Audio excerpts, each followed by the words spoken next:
This is an Atlas VO1000 from around 2001 that a customer sent in to have me look at. So let's get it on the track and see how it does. We're getting a little response. Oh, there we go. Hey, look at that. Nice slow speed in reverse too. Runs great. Let's open it up and make sure that it's all clean. Now you may be wondering why we're taking the time to pull this locomotive apart and clean it, and it's because this client has paid for me to install DCC in this. And if you're going to spend the money to put DCC in something, it's always a good idea to spend the money to make sure that it runs as well as possible. Look at all that old grease. That is a cake of old grease. Ew! Let the disassembly begin.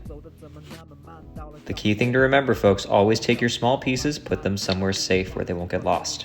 Wipe it away. That is a whole lot of bad grease, and none of it was anywhere close to the parts that it was supposed to be lubricating. That's looking way better. Now let's look at those wheels. Pop it right out of here. There we go. If you're ever having trouble getting your truck separated from your back plate, just push these 4 little tabs in, and it should pop right out just like that. All right, truck inspection time. Much like the rings on a tree, this is going to show us a little bit about this locomotive's life. There's very minimal lint buildup around these little spokes right here, and that shows us that this locomotive hasn't actually been run that much. The wells on the inside of the contact strips certainly aren't that clean, but that also shows that this locomotive's been loved a little bit. It's a good runner. Let the scrubbing continue.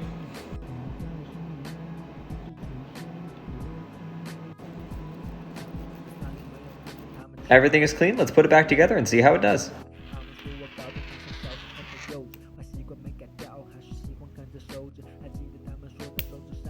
When we put the motor back, we always make sure that these 2 little copper strips in the motor line up with the notch in the frame. Let's get our worm gear back in place, slot it right in there. You've got to get this just perfect so that it slots in. There it goes. So the board that we're putting back in here is the original DC light board. I'm lining up the motor contacts with this right here. This locomotive was built so that it could be easily upgraded to DCC if the owner wanted. But right now, before we upgrade it, we're just going to make sure that it runs on DC just as well. Complete your sandwich.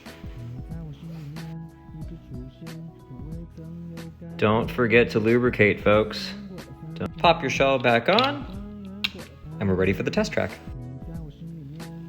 No stutter this time, look at that. Come back next time, we'll put DCC in it.